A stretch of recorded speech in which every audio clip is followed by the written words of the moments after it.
Welcome to Science Easy Tech channel. In this video, we are going to discuss about cognitive processes in learning. Okay, under learning, the topic of today's video is laws of learning. So this is taken from Unit 3 cognitive processes. This is my part 3C video. In part 1 video, I have discussed about attention. In part 2 video about perception. In part 3 video learning series we are seeing. So this is under part 3A we have posted, part 3B we have posted, and this is my part 3C video. This video is useful for BSc nursing students, post basic BSc nursing students, as well as students who are studying B.Ed and general psychology. Before moving on to the topic, if you are new to Science Easy Tech channel, just take a moment to subscribe our channel and also to press the notification bell icon in order to get connected with our latest updates. Let's move on to the contents what we are going to discuss in this video. So this is my part 3C video in cognitive process unit. Under learning we are going to discuss about laws of learning. Psychology playlists have been given in description box.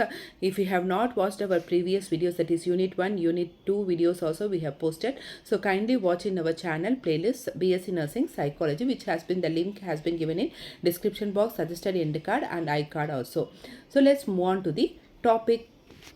Laws of learning. The various laws of learning. There are 9 laws of learning. What are they? Law of readiness, law of effect, law of exercise, law of frequency, law of disuse, law of recency, law of primacy, law of purpose, and law of association. So there are how many laws of learning? 9 laws of learning. If you are going to learn like this, it is difficult for you to by heart. So let me tell a mnemonic. So based on this mnemonic, you can keep in your mind.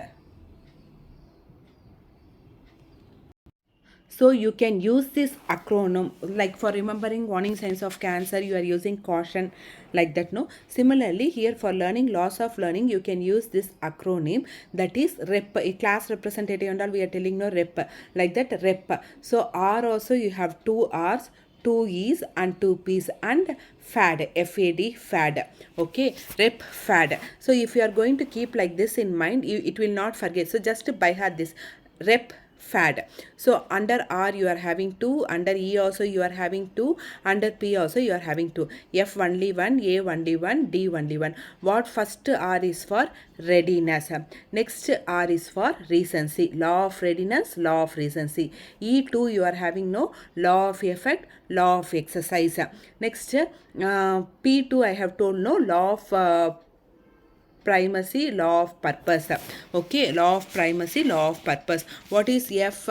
Law of frequency. What is A? Law of association. What is D? Law of disuse. So in this way, if you are going to keep in mind, it will be very easy for you, so that you will not forget. So what is first? By heart the acronym. What is that? Rep, FAD. What is R? Rep means in all R2, E2, P2. That's why I have written in the first thing. So FAD only one. Okay. So what is R2? R is for readiness, recency. E is for effect, exercise. P is for primacy, purpose. R is for readiness, then recency. E is for effect, exercise.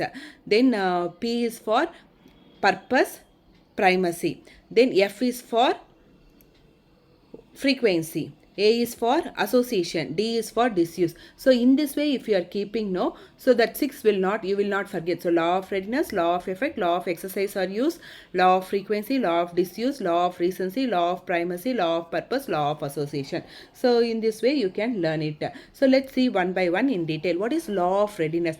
Unless and until the person is ready to learn, learning will not take place.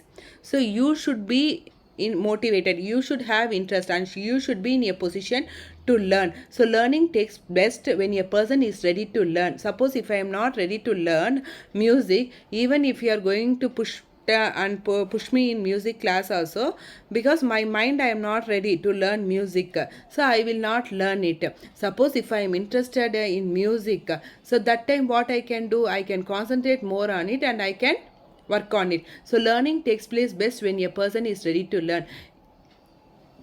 If nervous pathway is ready for action, the response quickly follows. Suppose if I am interested, if I am ready to learn, then I will be concentrating and my brain, everything will become active. So I will learn the things very quickly. And suppose if our nervous system is exhausted and very tired, not ready for action, the response does not follow readily. It may take some time. So learner's reaction depends upon the readiness of the sensory and motor neurons. So both sensory neurons are also important and motor neurons also important, and the learner should be personally, he should be ready to learn. Next is law of effect. A successful reaction gives satisfaction to the individual, and the same reaction tends to be repeated. Okay, suppose a successful, if you are doing some experiment, if the results are very successful, you will be very happy and you will be repeating it. An unsuccessful reaction, so how much ever you are trying, you may not able to achieve the goal, means what will happen? So you will feel annoyed. Okay, then what? Better leave it off. So for example, if you are thinking psychology is easy subject, you are very much interested, one question is difficult, but repeatedly you are learning it. So once you are learning repeatedly, okay, you have learned it fully and you have written in exam, so you have got very good marks also. So you will be very much motivated. Even the next hard question also, you will follow in the same step and you will be learning it. Suppose how much ever you are learning and you have written also, you are not able to perform well and you have got very less marks, like that means what will happen? You will feel what? You will feel annoyed, you will be feeling disgusting, like that and all. So this tends the, so you will not do the thing. Okay, thus pleasure and pain have their effects on learning. Suppose when you get a success, if you put hard work and learn something and you got success in that, means you will be doing the same thing. Suppose even if you have put, for example, if you learn music, you become a famous music director, means you will be continuing the thing. Even you learned music, but even if you are not get the success, means again you will quit that profession and you will be changing your profession. So like that only, law of effect. Law of exercise or use. So the practice or use of any response strengthens it and make it more prompt, easy and certain. For example, if you are learning how to check a blood pressure, so first time you will have difficulty, but repeatedly you are doing the same thing. Repeatedly you are practicing with different patients, means you will become a master in that particular skill. So that is what law of exercise or use. So repeatedly if you are doing one particular thing, you will not forget it.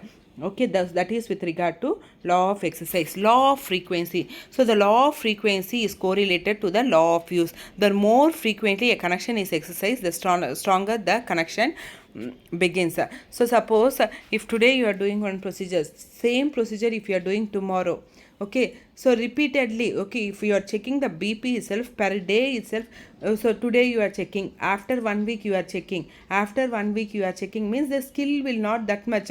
In the same day itself, if you are checking BP for 10 patients daily, you are checking 10 patients, means the learning skill will become very faster. So the law of frequency, how frequently you are exposed to that particular thing, makes your learning more effectively. Think psychology class, daily if you are having psychology class, you will be having in touch with that. Suppose you think monthly only one class is psychology, you think how it will be? Definitely last month what madam has taken, you will be forgetting it. So the frequency, the law of frequency will be enhancing your learning capacity. Next is law of disuse.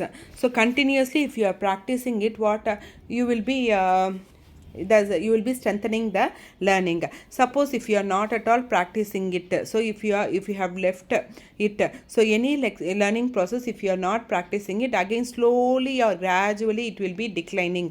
Okay, so if you are not using so many days, see for example, you have learned how to put an IV, okay, during your learning period. Okay, after completing your BSc nursing course, you have not practiced in hospital setup, think that you have become a homemaker, whatever it may be. So after some 10-20 years, again if you are going to to put an IV, definitely you will be having a fear, because till these days you have forget it how to put, you know how to put, but you have not practiced it. So slowly your confidence level, everything has come down. Again you have to learn it newly, like that it happens. So law of disuse, if you are not practicing a particular thing for a long period, so the practice will go off. So disuse weakens the connection, and material without any meaning is quickly forgotten. See, day by day we are learning so many things.